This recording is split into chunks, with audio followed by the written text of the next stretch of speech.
Hello everyone. आज एक और ख़ास संदेश आप सबके लिए। यदि आपके जीवन में कठिनाई आ रही है, मुश्किल दौर चल रहा है या आप किसी ऐसे दौर से गुज़र रहे हैं जहां आपको लग रहा है कि केवल और केवल परेशानियां हैं, कठिनाइयां हैं और आगे बढ़ने का कोई मार्ग नहीं मिल रहा है, तो समझ लीजिए कि नियति आपसे कुछ बड़ा कराना चाह रही है। एक्चुअल में कठिनाइयों का समय जो होता है ना, यही समय होता है ये साबित करने का कि आप काबिल हैं। और हर किसी के हिस्से में परेशानियां, कठिनाइयां नहीं आती हैं। और मैं आज आपको एक गुरु मंत्र दे रहा हूँ। जीवन में जब भी कभी कोई कठिनाई, परेशानी, मुश्किल दौर आएगा, कोई भी आपदा आएगी, तो आप परेशान नहीं होंगे, ये मेरा वादा है। आचार्य चाणक्य कहते हैं कि जीवन में जब भी कोई समस्या आती है, उस समस्या के पीछे जितनी बड़ी समस्या होती है, उतना बड़ा या उससे बड़ा लाभ छुपा होता है। जी हाँ, जितनी भी बड़ी समस्या आएगी, उतना बड़ा या उससे बड़ा लाभ छुपा होता है, हमेशा। हर आपदा में कोई ना कोई अवसर होता है। जितनी भी अपॉर्चुनिटीज़ आती हैं, जितने भी बढ़िया मौके आते हैं, वो डायरेक्ट नहीं आते हैं। वैसे ही समस्याओं के रूप में, आपदाओं के रूप में, कठिनाइयों के रूप में आते हैं। तो यानी जब आपको पता चल गया कि हर समस्या, हर कठिनाई, हर बाधा के पीछे कोई ना कोई अवसर होता है, हर समस्या के पीछे कोई ना कोई अपॉर्चुनिटी होती है, तो अब घबराना, टेंशन लेना, परेशान होना, चिंता करना खत्म कीजिए। जानना शुरू करिए कि ये जो आपदा आई है, जो परेशानी आई है, जो मुश्किल दौर आया है, इस मुश्किल दौर में आपके लिए अच्छा क्या है? और मैं विश्वास दिलाता हूँ कि कुछ ना कुछ अच्छा ज़रूर मिलेगा, यदि आप सोचेंगे, समझेंगे, जानने की कोशिश करेंगे, उन सारी समस्याओं को डिटेल में देखेंगे।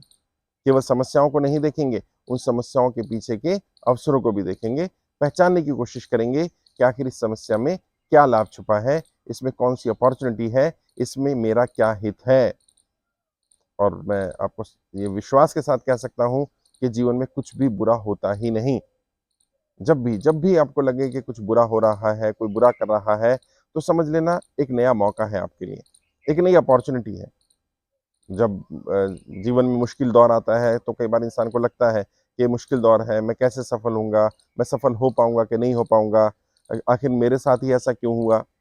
तो इसलिए हुआ क्योंकि नियति आपको परखना चाहती है, वो टेस्ट करना चाहती है। आपको कुछ बड़ा देना है, आपको कुछ बड़ा बनाना है, कुछ बड़े स्तर पर पहुँचाना है, तो पहले आपको टेस्ट तो कर लिया जाए, आप काबिल हैं कि नहीं हैं? और यदि यदि आप छोटी-मोटी बाधाओं से, छोटी-मोटी परेशानियों से पार नहीं पा रहे हैं, वो परेशानियाँ आपको परेशान करने लगती हैं, आपको चिंता में डाल देती हैं, आप आगे नहीं बढ़ पाते हैं, आप रुक जाते हैं या आप उस मार्ग से हट जाते हैं, तो ये साबित कर देगा कि आप किसी बड़ी चीज़ के लिए काबिल थे ही नहीं। और पता है क्या होता है? कैसे कुदरत तैयार करती है, ट्रेन करती है, कैसे कुदरत आपको उसके लायक बनाती है जो आप पाना चाहते हैं, समस्याएँ दे करके। पहले छोटी समस्याएँ दी जाएँगी आपको और देखिए नेचर का तरीका देखिए। पहले छोटी-छोटी आपदाएँ आएँगी, छोटी-छोटी समस्याएँ आएँगी, जब आप उनसे पार पा लेंगे, तो दोबारा वो या उस स्तर की समस्या नहीं आएँगी, अब उससे बड़ी आएँगी। फिर जब आप उससे बड़ी स्तर की समस्याओं से पार पा लेंगे, तो फिर और बड़ी आ जाएगी, फिर और बड़ी आ जाएगी और ये जीवन भर चलता ही रहेगा। तब तक जब तक कि आप अपने उस लक्ष्य तक ना पहुँच जाएँ, जिस लक्ष्य को आप पाना चाहते हैं, जिस उद्देश्य के लिए आप इस धरती पर आए हैं, जो आपको अंदर से आवाज़ देता है कि ये आपका टारगेट है, ये आपका उद्देश्य है।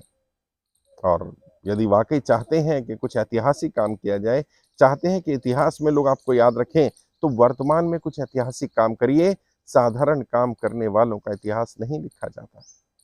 वही काम जो साधारण लोग कर रहे हैं और वही आप कर रहे हैं, तो आप में और उनमें क्या अंतर रह जाएगा भाई? यदि आप कहते हैं अपने आप को कि आप असाधारण हैं, यदि आप मानते हैं कि आप किसी बड़े उद्देश्य के लिए आए हैं, यदि आप मानते हैं कि आपका जन्म इतिहास रचने के लिए हुआ है, तो कुछ ऐसा ऐतिहासिक काम भी करिए। तभी तभी इतिहास आपको याद रख पाएगा। जिसे लोग कहते हैं कि असंभव है, जिसे लोग कहते हैं ये नहीं हो सकता, वो करके दिखाइए। बहुत समय है, बहुत समय है आपके पास। सोचिए, विचार करिए, चिंता मत करिए, चिंतन करिए। क्योंकि चिंता और चिता ज़्यादा अंतर नहीं है, केवल बिंदी का अंतर है। चिंतन करिए। चिंतन क्या होता है? चिंतन पॉज़िटिव सोच होती है कि उसमें पॉज़िटिव क्या है? जो आपदा दी गई वो क्यों दी गई? मुझे नियति क्या संदेश दे रही है? मुझे और अपने अंदर क्या बदलाव करना चाहिए? यानी शायद मैं अभी बड़ी चीज़ के लिए तैयार नहीं हूँ, मुझे उस बड़ी चीज़ के लिए तैयार किया जा रहा है। आपका दिन शुभ हो। आज के लिए इतना ही संदेश, कल फिर और बात करेंगे और हर दिन कोई ना कोई एक संदेश देता रहूँगा। जय हिंद, जय भारत।